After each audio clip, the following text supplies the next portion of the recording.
रहा है, जिसमें लल्लन सिंह ये कहते नजर आए थे कि जो कुछ लोग ऐसे हैं जिनको आपको पकड़ के रखना है, घर में बंद करके रखना है और वोट डालने लेके जाना है तो अपने साथ लेके जाना है। और फिर उसके बाद से चुनाव आयोग ने उन्हें नोटिस भी भेजा था, 24 घंटे के अंदर जवाब भी मांगा था।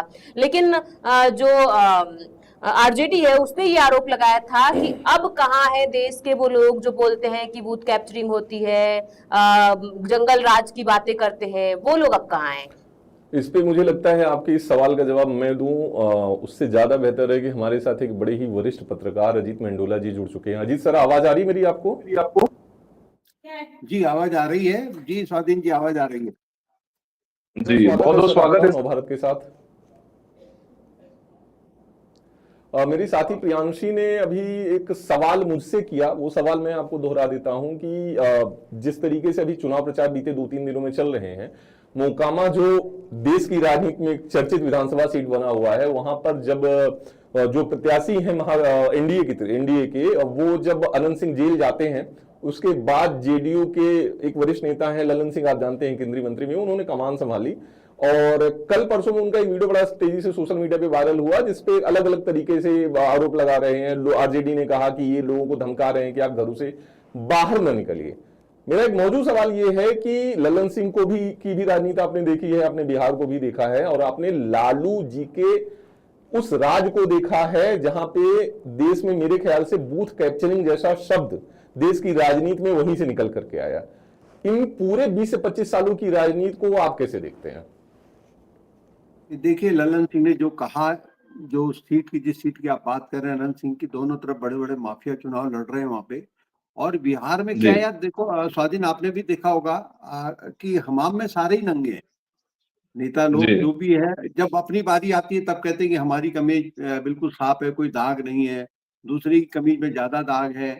वो कई तरह के रीजन गिनाते हैं कि उनके यहाँ वो फलाना संख्या ज्यादा है, हमारे यहाँ ये संख्या कम है। देखिए, लेकिन देखिए राजनीति में होता क्या है कि राजनीति इसी को कहते हैं कि आप कितना अच्छा झूठ बोल सकते हैं, किस तरीके से आप पब्लिक को अपनी तरफ जोड़ सकते हैं, मोड़ सकते हैं और चुनाव जीतते हैं। जो जीता वो सिकंदर कहलाया जाता है। हम लोग चर्चा करते हैं कि देखिए साहब बीजेपी क्या कर रही है, अपने सहयोगी जो जेडीयू हैं वो किस तरीके से बचाव कर रहे हैं अनंत सिंह का। लेकिन होता क्या है कि लोहे को लोहा काटता है, एक कहावत है ये भी कि लोहे को लोहा काटता है।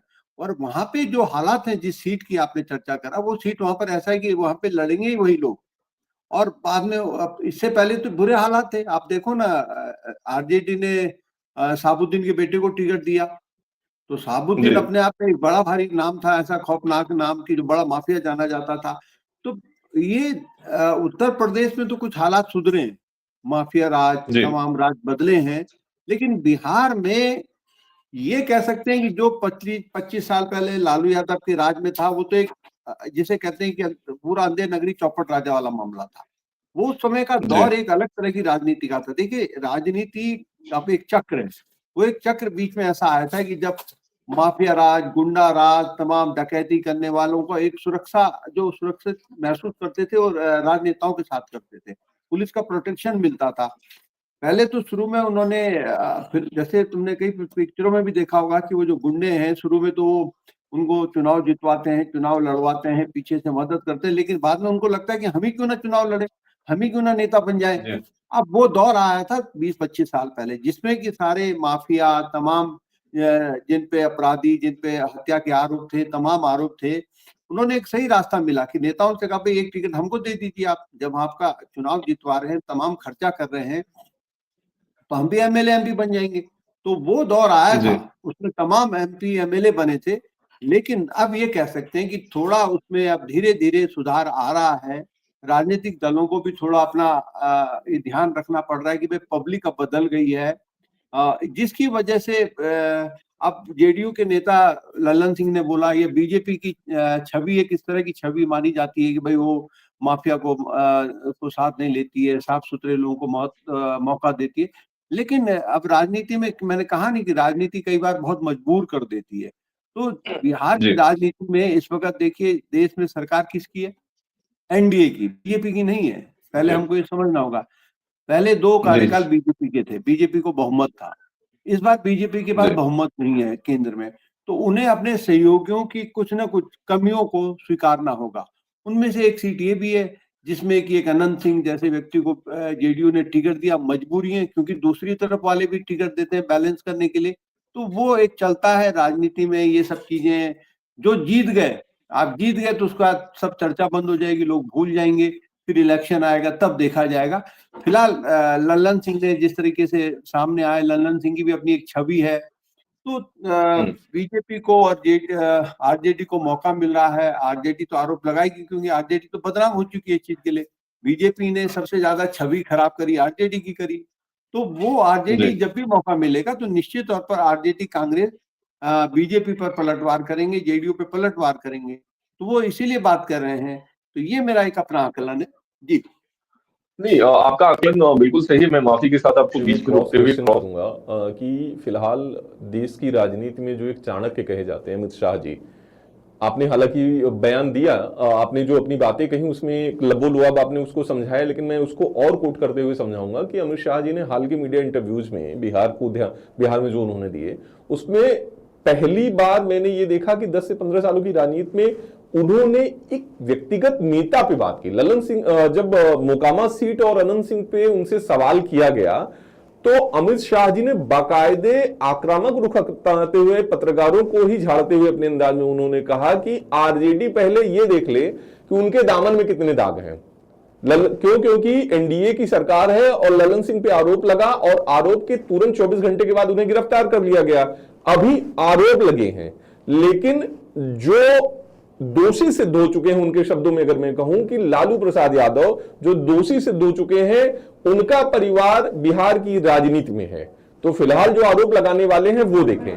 अमित शाह जी ने जिस तरीके से सर मैं कहूंगा कि अमित शाह जी का ये जो आक्रामक रूप मैंने देखा, फिलहाल अगर मैं 10-15 सालों में उनके इंटरव्यूज को देखूं चुनाव के दौरान, तो इस तरीके से किसी नेता, दूसरे दल के नेता को लेकर के अमित शाह जी ने इतनी आक्रामक डिफेंडिंग नहीं की थी। इसको आप कैसे देखते हैं? देखिए, अमित शाह जी का राजनीति करने का अपना एक तरीका है और वो ऐसी राजनीति करते हैं।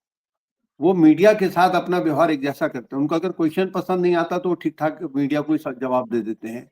मैंने आपको शुरू में कहा था कि जो हमाम में सारे नेता क्या है, नंगे हैं, और हर कोई ये बताने की कोशिश करता है कि हमारी कमीज, कि आप हमारी कमीज में एक छोटा सा दाग लगा हुआ देख रहे हैं, लेकिन आप सामने वाले की कमीज तो देखिए, वो तो पूरी काली हो रखी है। तो अमित शाह के, मैंने कहा कि केंद्र में किसकी सरकार है? गठबंधन की सरकार है। बीजेपी के बड़े नेताओं की मजबूरी है अपने गठबंधन के नेताओं का बचाव करना। अमित शाह राजनीति के चाणक्य माने जाते हैं, इसमें कोई दो राय नहीं है। वो बहुत, जिसे मैं उनकी इस एक बारे में मैं बहुत तारीफ करूंगा, सराहना करूंगा अमित शाह जी की। वो वाकई जिसे कहते हैं कि 24 घंटे 7 दिन काम करते हैं और दिन रात काम करते हैं। एक चुनाव खत्म नहीं होता, दूसरे चुनाव पे लग जाते हैं।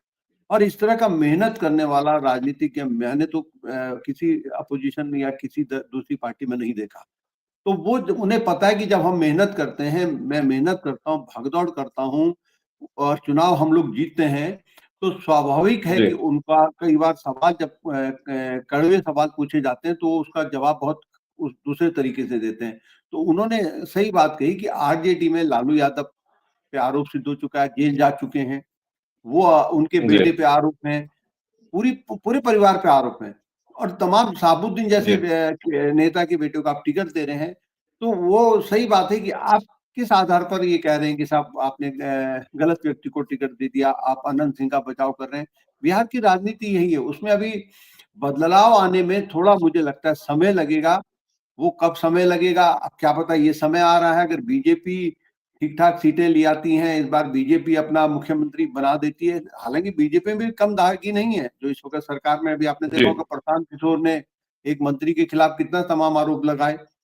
तो वहां पे अभी साफ सफाई होने में, राजनीति से एकदम साफ सफाई होने में बहुत टाइम लगेगा, क्योंकि एक ऐसा मामला है जिसमें कि हर दल कहीं ना कहीं किसी न किसी उस ग्रुप से जुड़ा होता है, तो उसकी अपनी अपनी मजबूरी है। तो अमित शाह जी ने जो जवाब दिया, मुझे लगता है उसमें ऐसा कुछ उन्होंने अपने हिसाब से, अपने तरीके से, और अपने जो राजनीति है आज के दिन की, बिहार की केंद्र की, उस राजनीति को ध्यान में रख के उन्होंने सही जवाब दिया कि लालू यादव खुद ही फंसे में, तो अनंत सिंह को लेकर क्या कह रहे हैं? अनंत सिंह पे तो अभी आरोप है, केस चलेगा, कब साबित होगा। और राजनीति प्रतिद्वंदता पे ये आरोप लगते हैं, शिकायतें होती हैं, केस दर्ज होते हैं।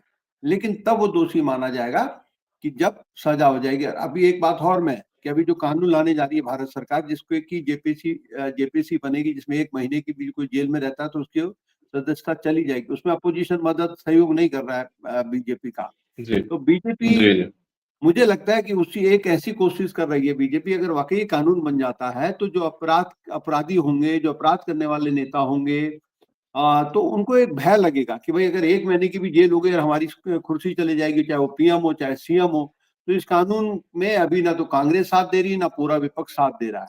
तो ये बीजेपी अपनी तरफ से एक साफ सुथरी राजनीति को लाने की कोशिश तो कर रही है। अब कितनी सफल होगी, क्या होगी, अभी शीतकालीन सत्र शुरू होगा 20-22 नवंबर से, जब भी तब पता चलेगा कि क्या राजनीति हो रही है, और तब तक बिहार का रिजल्ट भी आ जाए।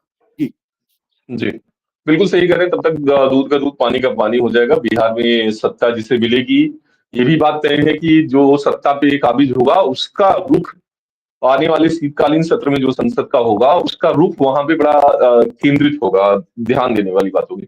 सर, बिहार की फर्स्ट फेज की वोटिंग पे चलते हैं। आरजेडी ने स्वाधीन आरोप लगाया है। स्वाधीन स्वाधीन मैं आपको रोक रहा हूँ यहाँ पे।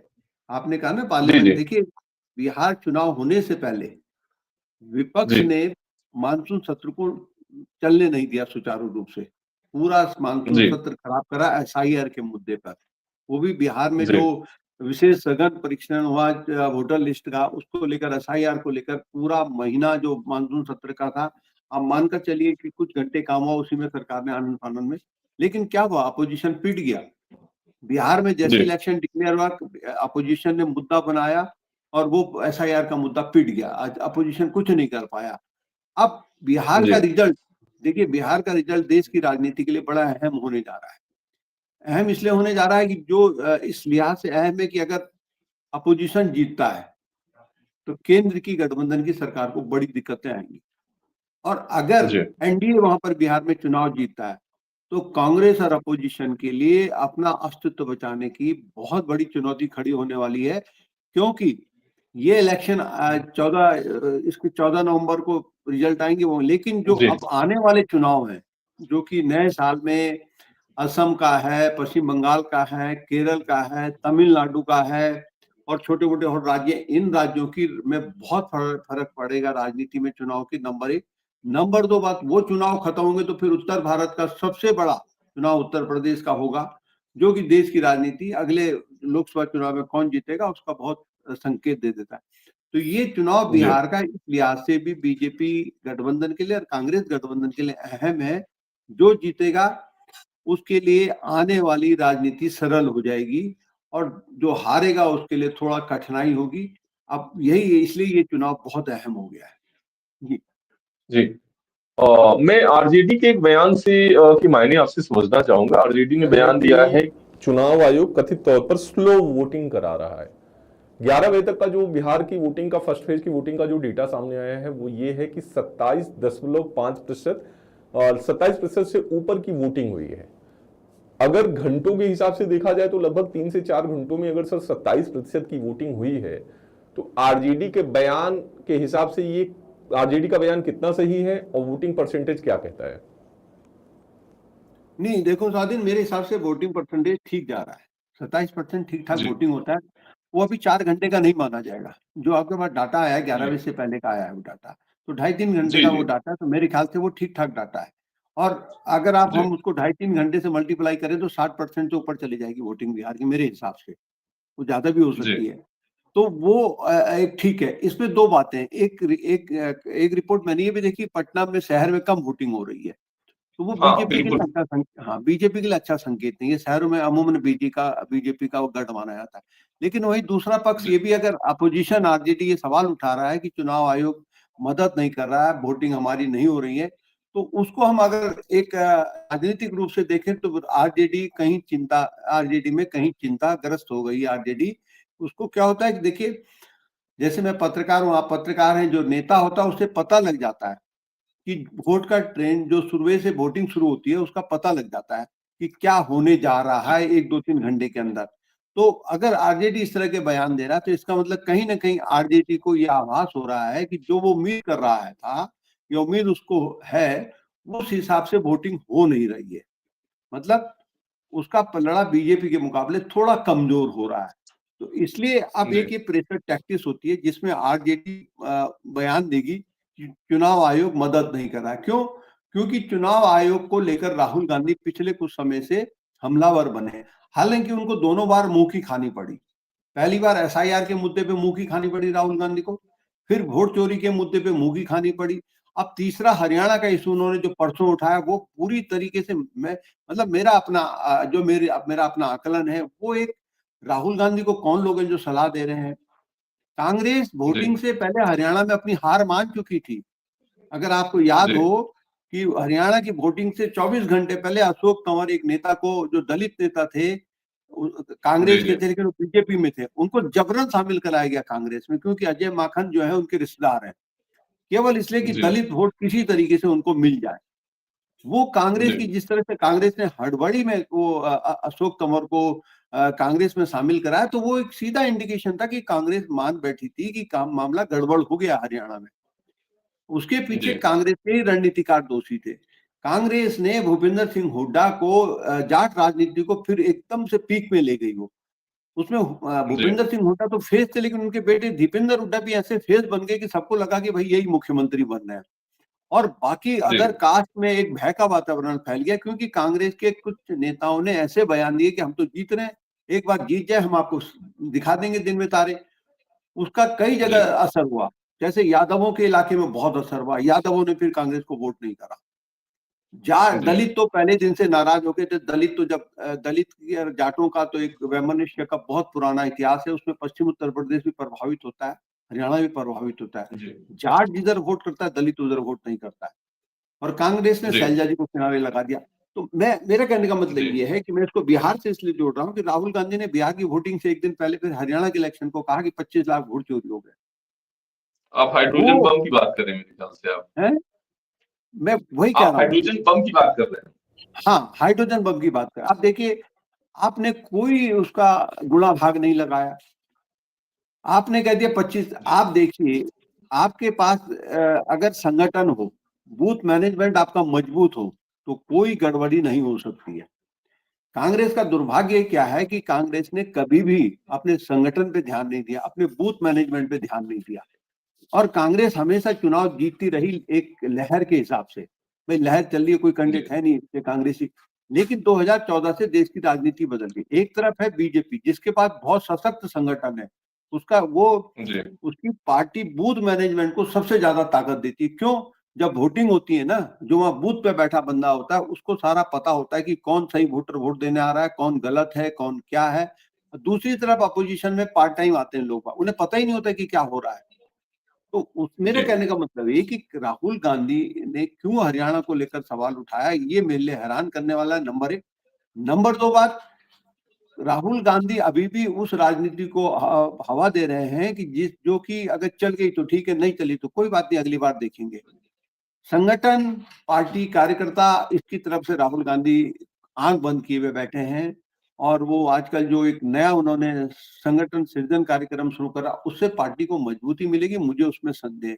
तो कहने का मतलब है कि बिहार में भी जो ये तीर तुक्के वाली राजनीति कांग्रेस कर रही है, ये राहुल गांधी कर रहे हैं, उससे कुछ चमत्कार होगा तो मैं नहीं जानता, लेकिन फिलहाल इतना जरूर है कि अभी वहां पर टक्कर मानी जा रही है। लेकिन ये जो बयान आ रहे हैं कि वोटिंग नहीं हो रही है या वोट कम होने दे रहे हैं, चुनाव आयोग गड़बड़ी कर रहा है, आरजेडी जो आरोप लगा रही है, वो ये इंडिकेशन देते हैं कि कहीं ना कहीं अपोजिशन को लग रहा है कि जो हम चाहते थे वो हमारी तरफ नहीं जा रहा है वोट।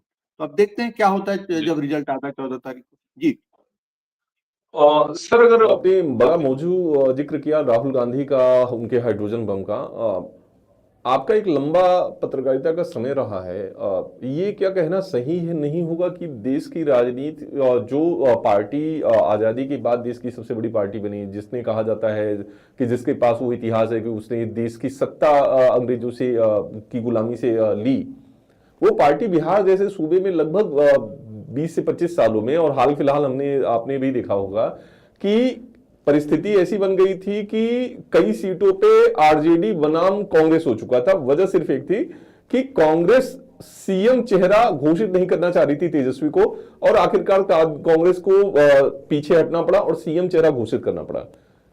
आप लंबे समय तक कांग्रेस को कवर करते रहे हैं, इस स्थिति को कैसे देखते हैं?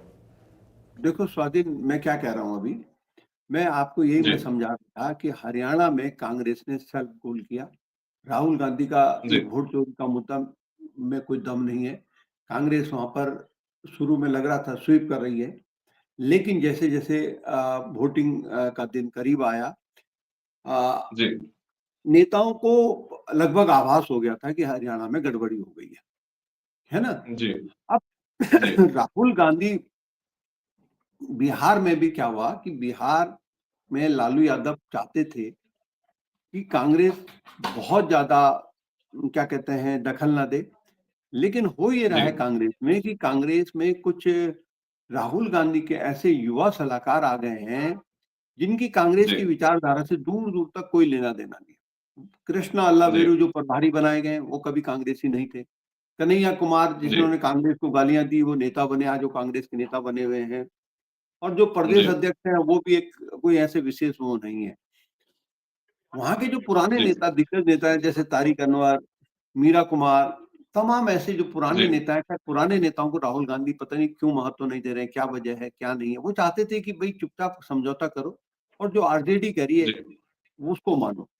एक बार अगर जी बीजेपी का जीत का रथ अगर रुक जाता है किसी प्रदेश में तो उससे हम लोगों को राहत मिलेगी। लेकिन जी राहुल गांधी के युवा सलाहकारों ने क्या करा कि पहले तो एक यात्रा निकाल दी तेजस्वी यादव के मुद्दे को ही लेकर, बेरोजगारी, उन्होंने अपनी अलग दुकान चलाई, उसमें आरजेडी को जी शामिल नहीं करा। उसके बाद एक पिछड़ों को लेकर अभियान शुरू करा, उसमें भी आरजेडी को नहीं पूछा। इससे जी लालू यादव कहीं ना कहीं आहत हो गए। लालू यादव चाहते थे कि कांग्रेस अगड़ों की राजनीति बिहार में करे, जिससे कि जी अगड़ों का वोट अगर बीजेपी से छिटकता है तो पिछड़ों का वोट तो हमको मिल ही रहा है, पिछड़े मुसलमानों का वोट मिल रहा है तो लाभ होगा। जी लेकिन राहुल गांधी अपने सलाहकारों पे कहने पे चले। फिर उन्होंने एक वहां पर एसआईआर का मुद्दा जब पार्लियामेंट में गरमा गया मानसून में, तो उनको लगा कि बीजेपी के खिलाफ बहुत बड़ा मुद्दा मिल गया और सारे अपोजिशन ने गला फाड़ फाड़ के कहा साहब बिहार में बड़ा उलटफेर हो गया, तमाम हो गया। उन्होंने यहाँ दिल्ली में राहुल गांधी ने तो उनको, तुमने देखा होगा कि कुछ लोगों को पेश किया कि साहब देखिए इनके वोट ये जिंदा है, इनको बता दिया मारे हुए, तमाम तमाम बातें। जी जी फिर राहुल गांधी ने घोषणा करी कि वो एक यात्रा निकालेंगे, वोट बचा वोटर जी अधिकार यात्रा। अब आप जी देखिए क्या दिलचस्प कहानी होती है। जिस एसआईआर को जी लेकर आपने पार्लियामेंट नहीं चलने दी, उनकी वोटर अधिकार यात्रा से पहले चुनाव आयोग ने सारी चीजें सार्वजनिक कर दी। ये 65 जी लाख लोग हैं जिनके हमने फर्जी पाई गई, ये किए गए, इनकी सबकी लिस्ट जारी कर दी सुप्रीम कोर्ट के कहने पे। पूरी कांग्रेस जी पूरी आरजेडी एक भी ऐसे व्यक्ति का पता नहीं लगा पाई जिसका नाम गायब पाया गया हो। तो जी आरजेडी को तो एहसास हो गया। आरजेडी ने अपने तरीके से कहना शुरू कर दिया अपने लोगों को, भाई एसआईआर जो चल रहा है इस पे सहयोग करो और अपना देखो कि किसी का नाम छूटे ना। कांग्रेस को भी जी पता लग गया कि मुद्दा पिट गया है, तो उन्होंने फिर वोट चोर गद्दी छोड़ नारे को आगे बढ़ाया। वो उससे लालू यादव सहमत नहीं थे। नंबर एक, उस अधिकार यात्रा में दो बड़ी गलती कांग्रेस से भी। पहली गलती तो ये भी कि आपने प्राइम मिनिस्टर मोदी को के बारे में आरोप लगा के उनको बिहार में फेस बना दिया, जिसके जी आरजेडी जिसके पक्ष में नहीं था। आरजेडी नहीं चाहती थी कि प्राइम मिनिस्टर मोदी का फेस बिहार में बने, लेकिन राहुल गांधी की अपनी राजनीति है, उन्होंने प्राइम मिनिस्टर मोदी को फेस बना दिया। उसके बाद दूसरी गलती राहुल गांधी से क्या हुई कि लालू यादव चाहते थे कि मेरा बेटा आपको प्राइम मिनिस्टर मान रहा है तो आप उसको मुख्यमंत्री मानो। लेकिन जी राहुल गांधी के जो सलाहकार थे उन्होंने कहा नहीं साहब, आपकी वजह से तो आंधी आ रही है बिहार में, आप इनकी बात को मत सुनिए। राहुल गांधी जी को जो जैसा समझाता वो समझ जाते हैं। उनके यूथ सलाहकारों ने बिहार का जो एक माहौल बनता महागठबंधन के पक्ष में उसको कमजोर कर दिया। जी उसके बाद लालू यादव अपने परिवार के साथ दिल्ली आए, उन्होंने राहुल गांधी से मिलने की कोशिश करी, लेकिन राहुल गांधी उनसे जी नहीं मिले। और लालू यादव जो जेल गए थे वो राहुल गांधी की वजह से जेल गए। अब आप कहोगे कैसे? यूपीए सरकार एक कैसे? कानून ला रही थी जिसका अध्यादेश राहुल गांधी ने फाड़ा था। राहुल गांधी ने कहा था आप नहीं। मनमोहन सिंह के सरकार का जिक्र कर रहे हैं जब राहुल गांधी एंग्री हाँ यंग मैन बने हुए थे। हाँ, तो वो कानून जी बन गया। जबकि सरकार चाहती थी वो कानून ना बने, उसमें फ्लेक्सिबिलिटी और लालू यादव को राहत मिल जाएगी, लेकिन उसके लिए राहुल गांधी तैयार नहीं थे। उन्होंने कहा नहीं, जी ये जी कानून नहीं बनना चाहिए भ्रष्टाचारियों को बचाने के लिए। उसके चलते वो भी उनकी भी सदस्यता खतरे में पड़ी, जेल जाने की स्थिति आ गई थी उस कानून के चलते। खैर, जब बात बिगड़ गई तो फिर कुछ नेताओं ने शायद दखल दिया, लालू यादव से राहुल नहीं मिले, वापस चले गए।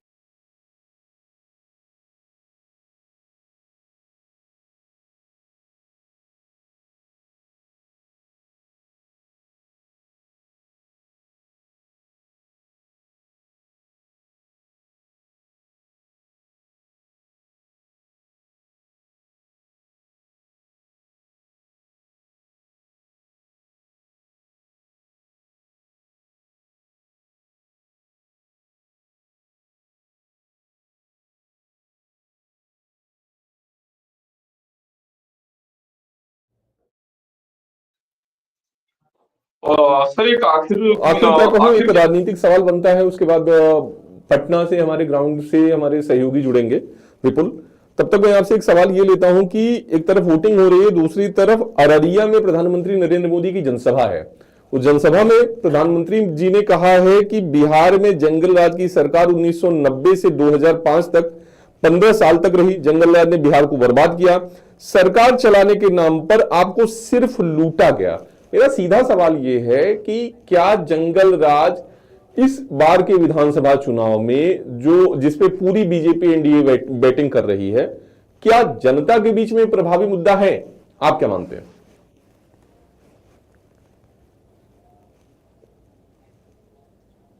जो माहौल रहा है, एक भय का वातावरण रहा है, एक जो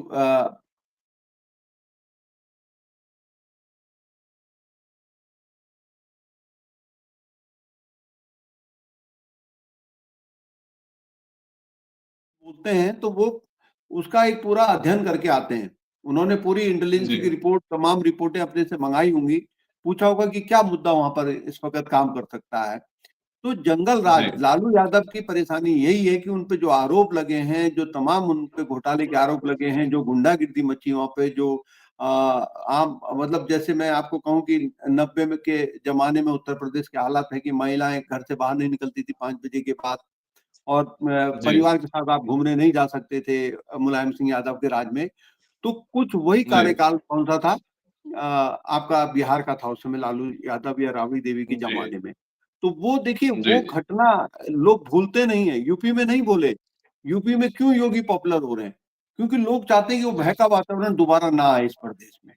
तो वो चीज अगर जी क्लिक करती है, पब्लिक के दिमाग में आता है भाई अगर ये आएंगे तो फिर से यहाँ पर भय का वातावरण बनेगा, तो ये स्वीप भी करा सकता है बीजेपी को।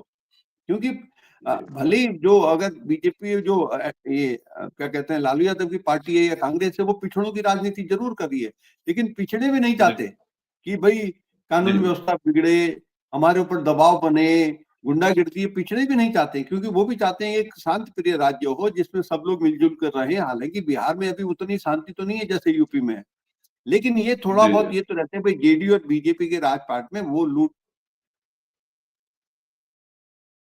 जी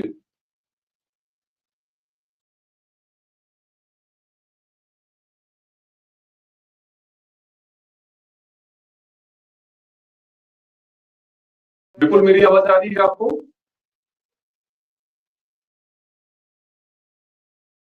शायद Ajit Pandula sir, sir Ajit sir आवाज आ रही है आपको? विपुल,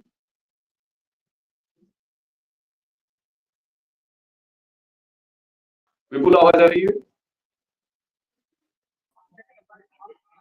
हाँ सर, आ रही है आवाज। क्या कैसा माहौल है, कैसा माहौल है, किस तरीके से चल रही है राजधानी पटना में? देखिए, राजधानी पटना सहित पूरे बिहार में वोटिंग परसेंटेज लगातार बढ़ रहा है। जो 9 बजे का आंकड़ा था वो मैं आपको बताना चाहता हूं कि 9 बजे तक अप्रॉक्स 13.13% पूरे बिहार में मतदान हुआ था। और पटना की बात की जाए तो पटना में 11.22% मतदान जो है 9 बजे तक हुआ था। और जब 9 से 2 घंटे के बाद जब आंकड़ा आता है तो यह आंकड़ा दोगुना हो जाता है। पूरे बिहार में 27.65% मतदान होता है और पटना में 23.13% 7-1% मतदान होता है। सबसे बड़ी बात है कि जहां से गिरिराज सिंह आते हैं और कांग्रेस के एक बड़े नेता कन्हैया कुमार भी उसी क्षेत्र से आते हैं, बेगूसराय से। बेगूसराय में 11 बजे तक सबसे ज्यादा मतदान जो है हुआ है। बेगूसराय की बात की जाए तो बेगूसराय में अप्रॉक्स मैं आपको बता रहा हूँ 30.37% मतदान जो है बेगूसराय में हुआ है और ये लगातार जो है मत प्रतिशत बढ़ भी रहा है। मेरी मौजूदगी जो है अभी जो चुनाव आयोग ने कंट्रोल सेंटर बनाया हुआ है जहां से पूरे बिहार की निगरानी की जा रही है, चाहे वो किसी भी तरह की गतिविधि हो, धरातल स्तर पर ग्राउंड लेवल पर कहीं ईवीएम में छेड़छाड़ या फिर कहीं आपसी भिड़ंत, इन सभी चीजों पर जो है निगरानी रखी जा रही है। और इसके साथ सोशल मीडिया पर भी निगरानी रखी जा रही है क्योंकि सोशल मीडिया से खबरें ज्यादा वायरल होती है। आजकल का जो दौर है वो लगातार सोशल मीडिया से लेकर के सचेत जो प्रशासनिक व्यवस्था रहता है वो हमेशा रहता है और उस पर भी विशेष निगरानी रखी जा रही है। मेरे पीछे आप देख रहे होंगे ये मुख्य निर्वाचन पदाधिकारी के कार्यालय के जो भी कर्मचारी हैं वो लगातार इन सब चीजों पर जो है नजर बनाए हुए, बूथ स्तर तक यहाँ से निगरानी की जा रही है और किसी भी प्रकार की अप्रिय घटना ना हो, किसी भी प्रकार का अफवाह चुनाव के दौरान ना फैले, इन सभी चीजों पर रोक लगाने का प्रयास यहाँ से प्रशासनिक रूप से किया जा रहा है और लगातार मत प्रतिशत भी बढ़ रहा है। और उम्मीद है जैसा पदाधिकारियों ने अपर मुख्य निर्वाचन पदाधिकारी जो माधव कुमार सिंह है उन्होंने साफ तौर पर कहा है कि मत प्रतिशत जो 2020 में था उससे ज्यादा जो है इस बार मत पूरे बिहार में जो 18 जिले के 121 विधानसभा सीटों पर जो मतदान आज हो रहा है 6 नवंबर को, वो बढ़ेगा। बिल्कुल इसी से जुड़ा मेरा एक सवाल ये है माना जाता है कि जब मत प्रतिशत बढ़ता है तो एनडीए खास तौर पे बीजेपी को बड़ा फायदा होता है, लेकिन पटना जो राजधानी है वहां पे शायद मत प्रतिशत कम है जो मैंने 9 बजे तक देखा था। इसको कैसे आप देखते हैं, क्या ग्राउंड पे क्या है इसके चीजें? क्षेत्र है और मत प्रतिशत तो 9 बजे तक ही नहीं बल्कि 11 बजे तक का जो आंकड़ा है उसमें कम ही जो है मतलब रहा है और ये लगातार क्योंकि जो नेता है जो प्रत्याशी हैं वो लगातार घर घर जाकर के विजिट भी कर रहे हैं, लोगों को आज तक जो है वो मत को लेकर के मतदान करने को लेकर के जो है उनको प्रोत्साहित कर रहे हैं, उनको भेज रहे हैं। शहरी क्षेत्र है, लोग सवेरे काम धाम करते हैं और जो सेकेंड हाफ होता है शहरी क्षेत्र में वो ऐसा माना जाता है कि सेकेंड हाफ में लोग जाते हैं मतदान करने के लिए। और जो आंकड़ा पटना का आंकड़ा है वो फर्स्ट पेज में जो पटना का आंकड़ा है वो 11 बजे तक का जो रिजल्ट है वो 23.71% ही मत जो है पटना में पड़ा है।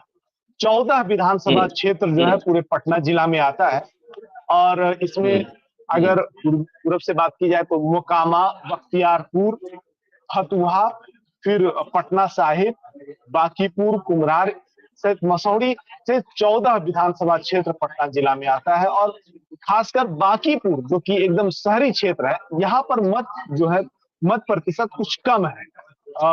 जो 23% जो पटना का आंकड़ा है, बांकीपुर में ये और जो है 2% लगभग कम है। बांकीपुर में 2% कम है, मोकामा का जिक्र किया, मोकामा का क्या हाल है, के बारे में क्या खबर है आपके पास? मोकामा लगातार जो है हॉट सीट बना हुआ है। आप पिछले दिनों देखे होंगे किस तरीके से आपराधिक गतिविधि वहां पर हुई है और जो जदयू के प्रत्याशी अनंत सिंह जो थे उनको गिरफ्तार भी किया गया और केंद्रीय मंत्री ललन सिंह यहाँ तक कि बिहार के उप मुख्यमंत्री सम्राट चौधरी से कई बड़े नेता जो है उनके समर्थन में मोकामा पहुंचे हुए थे। और एक जो उनका जो मजबूत प्रतिद्वंदी महागठबंधन की ओर से जो है वो बीना देवी प्रधान सिंह की पत्नी। तो साफ तौर पर ये देखा जा रहा है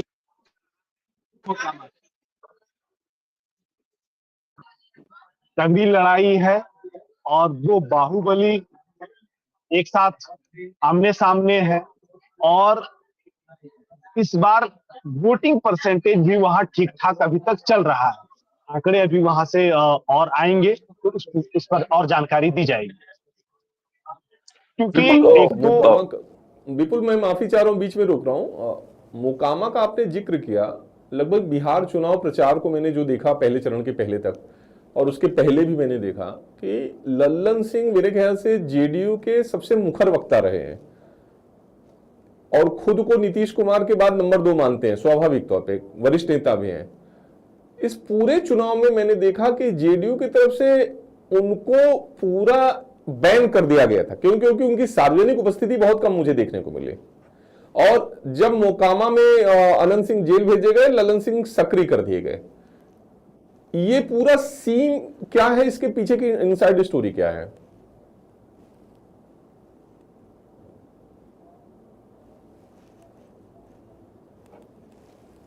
जी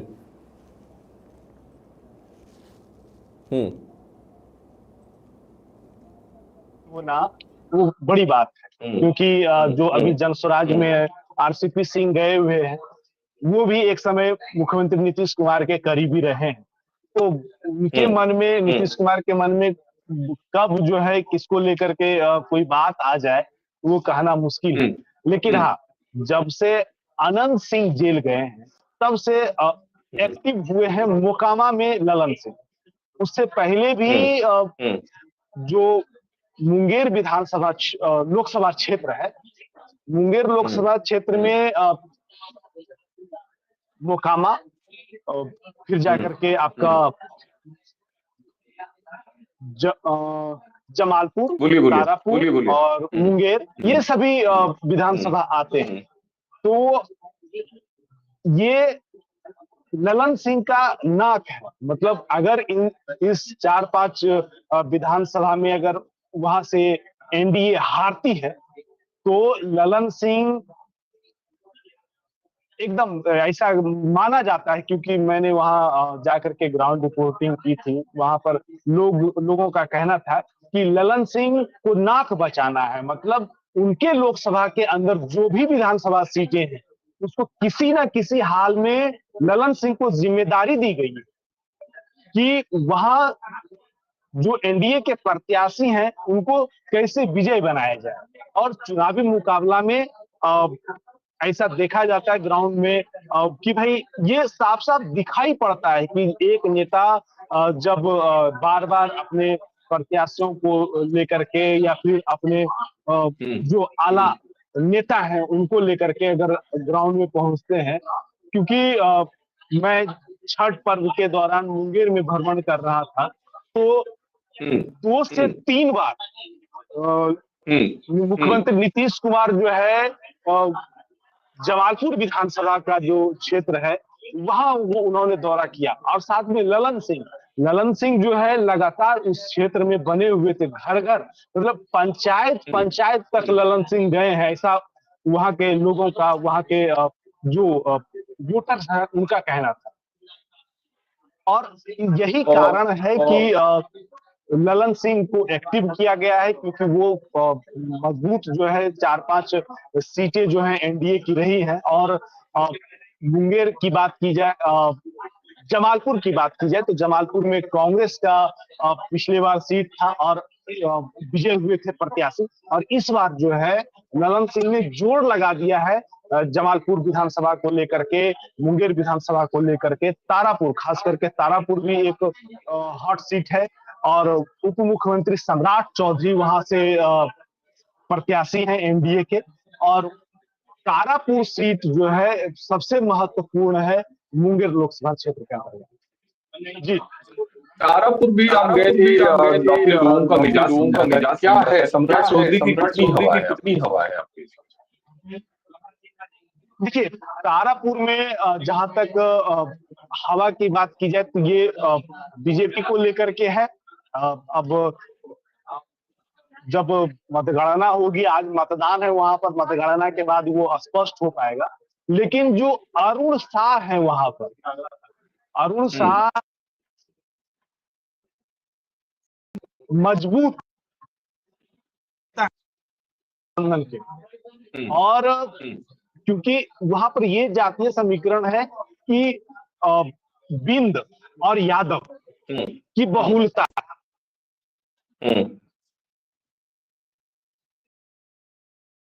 विपुल, आवाज आ रही है आपको?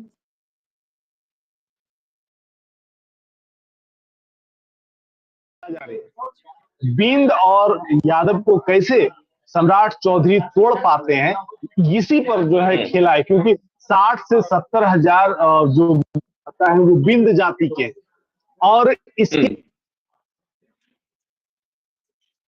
वहां पर अच्छी खासी है। और कुशवाहा समाज से सम्राट चौधरी आते हैं। सम्राट चौधरी पर कई आरोप भी वहां पर लगे हैं कि भाई उस आरोप को यहाँ कहना उचित नहीं होगा।